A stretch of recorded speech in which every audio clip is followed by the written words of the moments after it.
Bonjour à toutes et à tous et bienvenue dans Dev Café, l'émission où le concept n'est pas super compliqué à comprendre puisque vous aurez tout simplement YouTube du lundi au vendredi et tous les jours à 7h, vous avez une nouvelle émission qui vous y attend et j'y parle de développement avec des nouvelles infos à retenir. D'ailleurs, par exemple, aujourd'hui, on y parlera d'Expo avec du React Native, mais aussi du Google Play ou encore de la vente ou alors en fait du rachat, ça dépend un tout petit peu des points de vue de tout simplement le rachat de Google Domains. Mais avant de voir ces sujets super intéressants, aujourd'hui on est le 27 juin et c'est un certain 27 juin 1972 que la société Atari a été créée. Alors initialement elle était américaine, mais depuis qu'elle a fusionné avec Infogrames en 2003, son siège social est désormais situé à Paris. Mais si je vous parle d'Atari, je suppose que des jeux comme le Pong, le Breakout, mais aussi des consoles comme l'Atari 2600 ou encore des ordinateurs, ça vous dit quand même quelque chose. Malheureusement, depuis quelques années, c'est un peu moins la fête, puisqu'en 2022, ils ont annoncé se lancer dans la blockchain ou encore dans des hôtels dédiés aux jeux vidéo, des annonces qui, pour le moment, sont essentiellement restées, en fait, des annonces tout simplement. Mais bon, bref, un peu de nostalgie, ça ne fait jamais de mal, mais là, pour le coup, on va revenir 51 années plus tard, c'est-à-dire tout simplement aujourd'hui pour les actus du jour.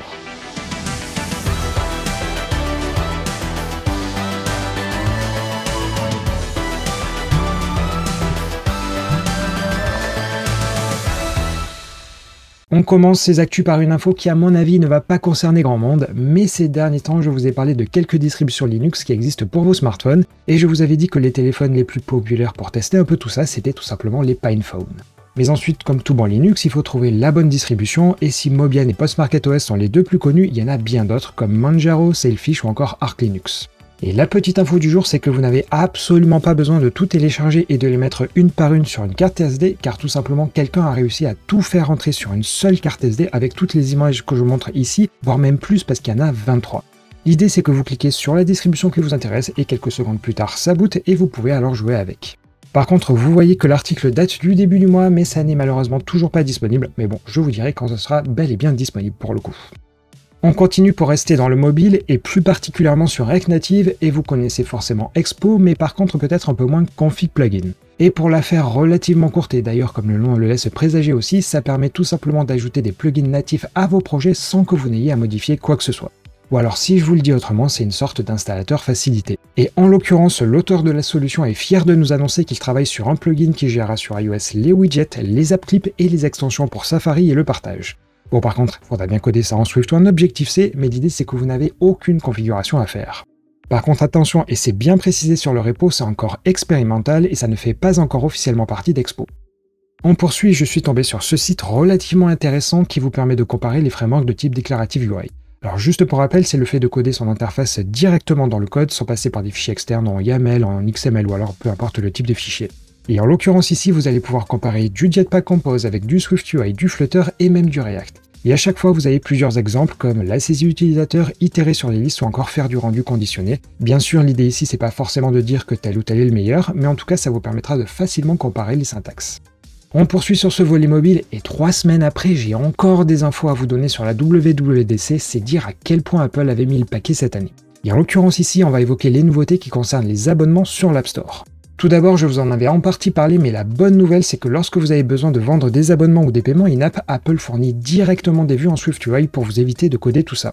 Vous avez donc un Store View pour vendre des produits ou alors un Product View pour en vendre un seul, et vous avez aussi un Subscription Store View pour les abonnements. Bien sûr, vous pouvez toujours coder ça vous-même, mais finalement c'est un peu l'avantage d'Apple qui a à la fois la main sur le système et l'écosystème. Côté nouveauté toujours, les outils de test s'améliorent avec notamment le Transaction Manager qui vous permet de savoir par téléphone et par application quels sont vos achats in-app de test. Et ce qui est aussi pratique, c'est que directement depuis votre Mac, vous pouvez aussi créer des transactions de test. Il n'y aura donc plus besoin de lancer les applis à la main. Côté fichier de configuration pour StoreKit maintenant, vous avez une section Configuration Settings qui permet de modifier l'environnement uniquement lors de vos tests. Et dans les trucs aussi pratiques, vous avez une section pour simuler les erreurs. Et enfin, côté StoreKit 2, des infos supplémentaires sont disponibles comme le Storefront et son Country Code pour potentiellement vous permettre d'adapter votre discours en fonction du pays. Pareil, vous pouvez savoir si une transaction est faite pour la première fois ou si elle est à l'origine d'un renouvellement. Et d'ailleurs, en parlant de renouvellement, vous pouvez avoir la date de fin. Alors normalement, ces nouveautés de StoreKit 2, elles nécessitaient Xcode 15, mais elles devraient normalement être rétrocompatibles avec les anciennes versions des OS. Et il y a encore 2-3 petits modifs par-ci par-là, mais dans l'ensemble, on voit qu'Apple fait vraiment tout pour retenir les développeurs maintenant que la concurrence commence à arriver. Et ce sera d'ailleurs intéressant de voir si ces API, elles sont limitées à l'App Store ou si elles sont potentiellement multi-store. Voilà donc pour Apple, et juste avant de refermer cette première partie, j'en profite pour vous montrer deux outils qui sont plutôt à destination des sites, mais en vrai ça peut s'appliquer de partout. Alors le premier outil s'appelle Image Carbon, et l'idée c'est que vous lui donnez une URL et il va calculer les émissions de CO2. Bon, bien sûr c'est du pur doigt mouillé, mais l'idée c'est de pointer les potentielles images et vidéos qui seraient tout simplement pas optimisées. En gros pour les images, ça consiste à privilégier du WebP ou alors de la VIF. Je vous ai bien sûr mis le lien dans le petit i, mais pour info, tout ce site utilise CO2.js qui vous permet justement d'estimer vos émissions sur du JavaScript. Et le deuxième, c'est pas forcément un outil en tant que tel, mais c'est plutôt un site qui vient vous expliquer toute la complexité qui se cache derrière les couleurs et le contraste. Par exemple, si le sRGB, le display P3 sont des termes que vous avez déjà entendu parler mais qui vous disent absolument rien, et bien après être passé sur ce site, ça devrait être beaucoup plus clair pour vous. Et là aussi, c'est dans le petit i, mais aussi dans la description. Et voilà pour ce premier volet vraiment orienté développeur, et avant de parler de sujets avec un peu moins de code, eh bien on fait un petit crochet par les actus en bref.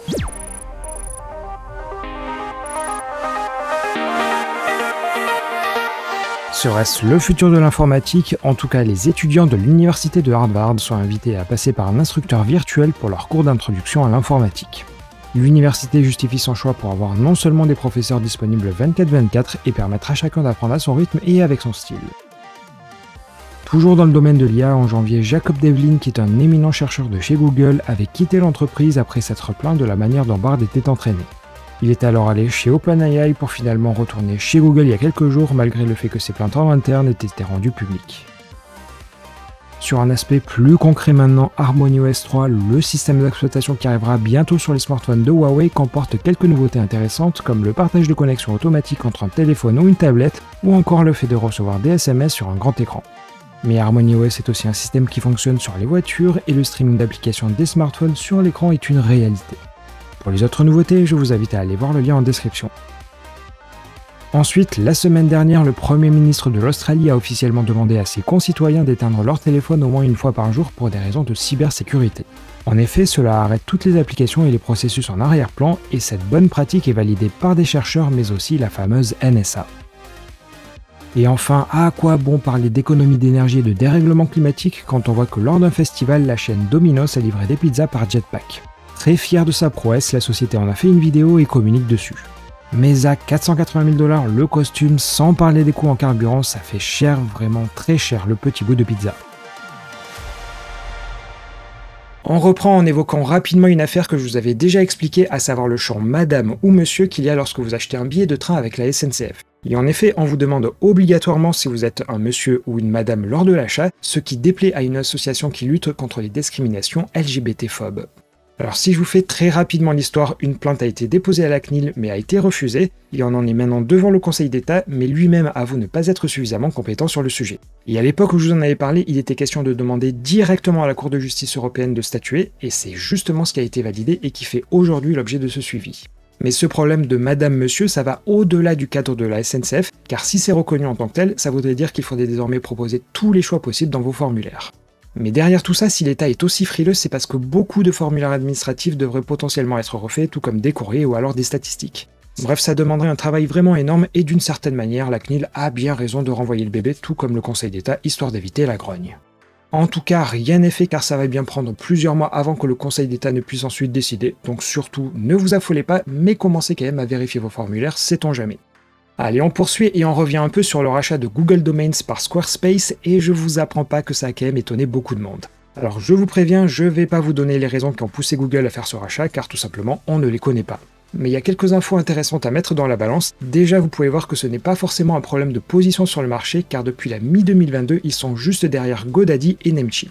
Mais derrière tout ça, Google a toujours dit qu'il ne vendrait jamais vos données à des tiers. Or, si on lit ce qui est écrit sur le site de Google, et je vous le traduis, le 15 juin 2023, Google a conclu un accord définitif avec Squarespace qui prévoit l'achat de tous les enregistrements de domaines et des comptes clients de Google Domains. Mais en 2019, Sundar Pichai avait pourtant dit, et je le traduis à nouveau, que Google ne vendra jamais d'informations personnelles à des tiers. Et la question c'est finalement, est-ce qu'ils mettent une nouvelle fois leur valeur au cimetière? Eh bien en réalité, oui et non. Alors certes, Google va vendre la base de données qui contient les noms, les adresses et les infos de paiement qui sont attachés à un domaine, mais en tant que tel, c'est le strict minimum qui est cédé ici, et Google n'est absolument pas ce qu'on appelle un data broker, c'est-à-dire quelqu'un qui vend des données utilisateurs au plus offrant. Mais malgré tout, quelque chose reste étrange autour de ce rachat, et en effet, Google n'a toujours pas communiqué officiellement dessus. Il y a certes une page d'aide, mais il n'y a vraiment aucune communication auprès des clients, ce qui est quand même assez limite. Bref, je pense qu'on en entendra encore bientôt parler car il y a encore beaucoup trop d'inconnus derrière. Et juste pour refermer ce Dev Café, on parle à nouveau de Google, mais cette fois-ci côté Google Play. En l'occurrence, une plainte a été déposée en Californie pour la protection des données des enfants, et dans l'idée, Google a créé en 2015 le programme Designed for Families qui doit normalement garantir qu'aucune donnée personnelle n'est collectée pour les enfants. Sauf qu'il existe une grosse faille dans le système, et en gros, soit vous dites qu'une application elle n'est faite que pour les enfants, et dans ce cas la collecte elle est totalement interdite, mais en revanche si une application elle est classifiée comme mixte en termes d'âge, dans ce cas les SDK de pub, y compris AdMob, permettent bien le recueil des données.